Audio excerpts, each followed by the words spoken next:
जोड़ों का दर्द, थकान, याददाश्त का कमजोर होना, अक्सर हम इन सबको बुढ़ापे का नाम देकर नजरअंदाज कर देते हैं।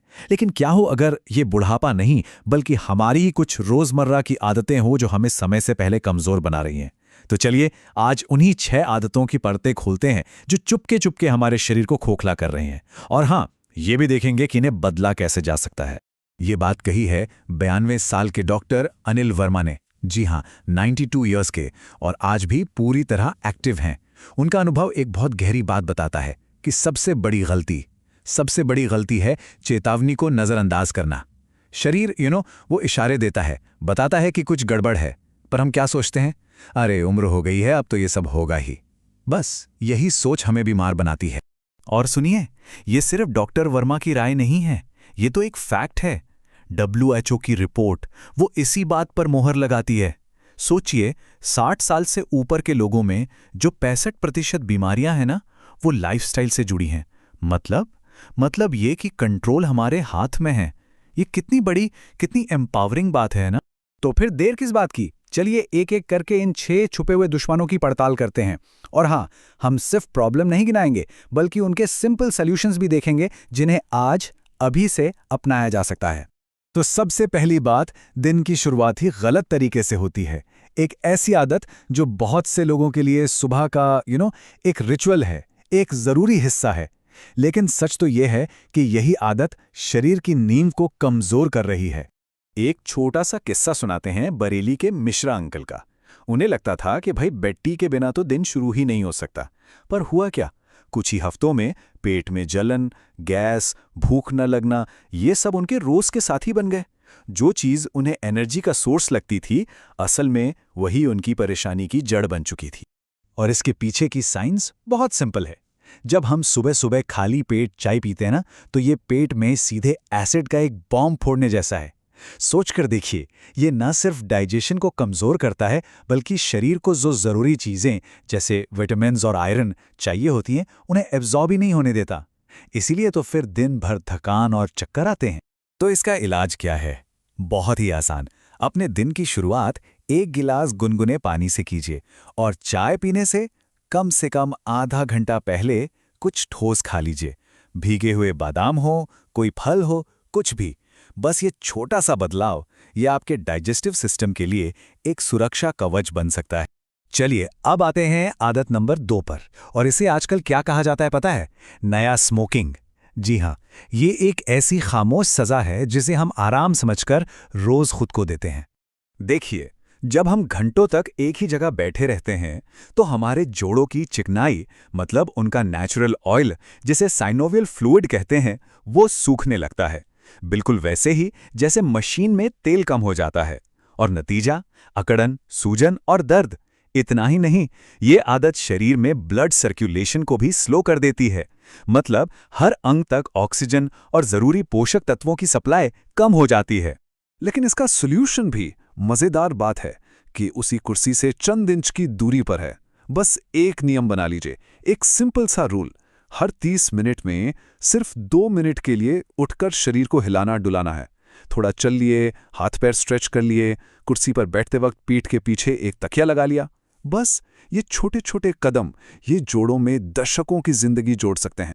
तीसरी आदत, ये जुड़ी है हमारे स्वाद से। एक ऐसा सफेद जहर जो हम रोज खुद अपनी प्लेट में डालते हैं, वो भी बिना सोचे समझे। मेरठ के 92 साल के श्री जैन जी की बात करते हैं। उनकी एक पक्की आदत थी, खाना टेबल पर आया नहीं कि बिना चखे ऊपर से नमक छिड़क दिया। धीरे धीरे उन्हें सिर दर्द और थकान रहने लगी। जब जांच हुई तो पता चला कि उनका ब्लड प्रेशर खतरनाक लेवल पर पहुंच चुका है। और वजह थी बस वो एक चुटकी एक्स्ट्रा नमक। ये जानकर हैरानी होगी कि ज्यादातर भारतीय रोजाना 9 से 11 ग्राम नमक खाते हैं। पता है कितना? WHO कहता है 5 ग्राम से ज्यादा बिल्कुल नहीं होना चाहिए। यानी हम लगभग दुगना नमक खा रहे हैं। तो क्या करें? स्वाद के लिए नमक की जगह नींबू, धनिया या काली मिर्च जैसी चीजों का इस्तेमाल कीजिए। और सबसे जरूरी कदम, आज ही खाने के टेबल से वो नमक की डिब्बी हटा दीजिए। अब बात करते हैं चौथी आदत की। ये आज के मॉडर्न जमाने की देन है। एक ऐसी चीज जो हमारे दिमाग को धीरे धीरे एक स्लो पॉइजन की तरह एक कैद में डाल रही है। दिल्ली के वाजपेयी जी उनका पूरा दिन टीवी के सामने निकल जाता था। धीरे धीरे उनके घर वालों ने गौर किया कि वो छोटी छोटी बातें भूलने लगे हैं। सबने इसे उम्र का असर मान लिया, पर असल में ये घंटों तक स्क्रीन देखने का नतीजा था। इसने उनके दिमाग को बिल्कुल सुस्त बना दिया था। और ये सिर्फ एक कहानी नहीं है। देखिए, हार्वर्ड मेडिकल स्कूल की रिसर्च साफ साफ दिखाती है जो बुजुर्ग रोज 3 घंटे से ज्यादा टीवी देखते हैं उनमें मानसिक क्षमता में गिरावट का खतरा 21% तक बढ़ जाता है। क्योंकि स्क्रीन से जो ब्लू लाइट निकलती है ना, वो दिमाग को लगातार एक्टिव रखती है, उसे रेस्ट करने का मौका ही नहीं देती। तो इस कैद से आज़ादी कैसे मिलेगी? एक टारगेट बनाइए, पूरे दिन का स्क्रीन टाइम 90 मिनट तक लाना है। देखने के बजाय सुनिए, एक्टिव होकर सुनिए, कोई ऑडियो भजन, कहानियां या संगीत।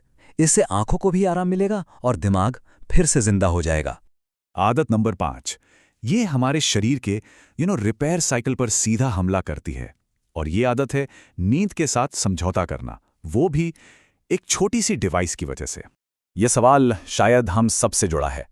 अक्सर लोग रात को बिस्तर में लेटकर सोचते हैं बस 5 मिनट और फोन देख लें, और वो 5 मिनट कब 1 घंटे में बदल जाते हैं पता ही नहीं चलता। सच तो यह है कि यही आदत हमारी नींद की सबसे बड़ी दुश्मन है। और इस पे एम्स दिल्ली की एक स्टडी एक चौंकाने वाला फैक्ट सामने लाती है। जो बुजुर्ग सोने से ठीक 30 मिनट पहले तक मोबाइल चलाते हैं, उनकी नींद की क्वालिटी 40% तक कम हो सकती है। 40%! वजह वही है, मोबाइल से निकलने वाली ब्लू लाइट नींद लाने वाले हार्मोन, जिसे मेलाटोनिन कहते हैं, उसको बनने से रोक देती है। तो अपनी नींद को वापस कैसे पाएं? कुछ सिंपल नियम बनाने होंगे। सोने से 1 घंटा पहले फोन को अलविदा कह दीजिए, उसे बिस्तर से दूर कहीं चार्जिंग पर लगा दीजिए। अगर कुछ सुनने का मन है भी तो कोई शांत संगीत या भजन सुनिए। और अब हमारी आखिरी यानी छठी आदत, ये शारीरिक नहीं बल्कि मानसिक है। ये एक ऐसा बोझ है जिसे अक्सर हम चुपचाप अकेले ढोते रहते हैं, ये सोचे बिना कि इसका असर हमारे शरीर पर कितना गहरा पड़ रहा है। जब हम अपनी चिंताओं को, अपने डर को अंदर ही अंदर दबा लेते हैं, तो ये स्ट्रेस हमारे शरीर में एक स्लो पॉइजन की तरह फैलता है, और यही हाई ब्लड प्रेशर, कमजोर इम्यूनिटी और दिल की बीमारियों की एक बड़ी वजह बन सकता है। एक बात हमेशा याद रखनी चाहिए, अपने मन की बात किसी भरोसेमंद दोस्त या परिवार वाले से बांटना कमजोरी नहीं, समझदारी की निशानी है। और इस बात का सबसे बेहतरीन उदाहरण है सावित्री देवी की सच्ची कहानी। गलत आदतों ने उन्हें अस्पताल के आईसीयू तक पहुंचा दिया था, लेकिन वहीं उसी बिस्तर पर उन्होंने फैसला किया कि अब सब कुछ बदलना है। और आप जानते हैं, सिर्फ 3 महीनों में छोटे छोटे बदलावों के दम पर वो इतनी स्वस्थ हो गईं कि खुद चलकर मंदिर जाने लगी। उनकी कहानी यही सिखाती है कि शुरुआत करने के लिए कभी भी देर नहीं होती। तो जैसा कि हमने देखा, ये आदतें देखने में बहुत छोटी लग सकती हैं, पर इनका असर बहुत बहुत गहरा होता है। बुढ़ापा कोई बीमारी नहीं है, ये तो जिंदगी का एक पड़ाव है जिसे स्वस्थ और एनर्जी से भरपूर होकर जिया जा सकता है।